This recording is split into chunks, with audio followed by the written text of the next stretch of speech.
সবাইকে সংবাদ এক নজরে স্বাগত। সঙ্গে আছি আমি আরিফুল ইসলাম। টঙ্গীর তুরাগ তীরে তাবলিগ জামাতের লাখ লাখ মুসল্লির অংশগ্রহণে চলছে ৫৮তম বিশ্ব ইজতেমার দ্বিতীয় পর্ব। সার্বিক নিরাপত্তায় সাদা পোশাকেও আইন শৃঙ্খলা বাহিনীর সদস্যরা তৎপর রয়েছে বলে জানালেন জিএমপি কমিশনার। দ্বিতীয় পর্বেও ইজতেমায় অংশ নিয়েছেন সুরাই নেজাম মাওলানা জুবায়ের অনুসারীর মুসল্লিরা। শিক্ষা মন্ত্রণালয়ের আশ্বাসে ৭ দিনের জন্য আন্দোলন কর্মসূচি স্থগিত করেছে তিতুমির কলেজ শিক্ষার্থীরা। গত রাত ৫:৩০টার দিকে প্রায় ৬ ঘন্টা পর মহাখালী রেল ক্রসিং ছেড়ে ক্যাম্পাসের ফিরে যায় তারা।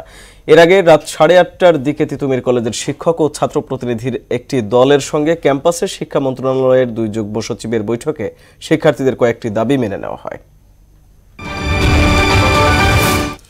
টানা তৃতীয় দিনের মতো আজও বিশ্বের দূষিত বায়ুর শহরের তালিকায় শীর্ষে রাজধানী ঢাকা।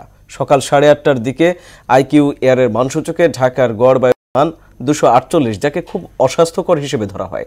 ২৪০ স্কোর নিয়ে বিশ্বের দূষিত শহরের তালিকায় দ্বিতীয় অবস্থানে রয়েছে কিরগিজস্তানের রাজধানী বিশকেক, আর ২৩৬ স্কোর নিয়ে তৃতীয় অবস্থানে ইরাকের রাজধানী বাগদাদ।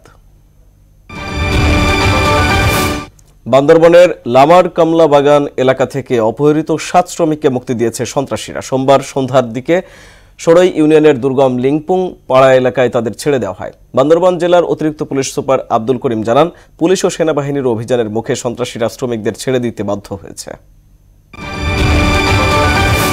কানাডা ও মেক্সিকোর ওপর ২৫% শুল্ক আরোপ আগামী ৩০ দিনের জন্য স্থগিত করেছেন মার্কিন প্রেসিডেন্ট ডোনাল্ড ট্রাম্প। সীমান্তে নিরাপত্তা জোরদার ও অপরাধ দমনে ২ দেশ প্রতিশ্রুতিবদ্ধ হওয়ায় সোমবার শুল্ক আরোপের ওপর স্থগিতাদেশ দেওয়া হয়। এদিকে ফিলিস্তিনের অধিকৃত পশ্চিম তীরে চলতি বছর ৭০ জনকে হত্যা করেছে ইসরায়েলি বাহিনী। এই ছিল সংবাদ এক নজরের সবশেষ খবর। সবার আগে জানতে মোহনার সাথেই থাকুন। এতক্ষণ সঙ্গে থাকার জন্য ধন্যবাদ সবাইকে।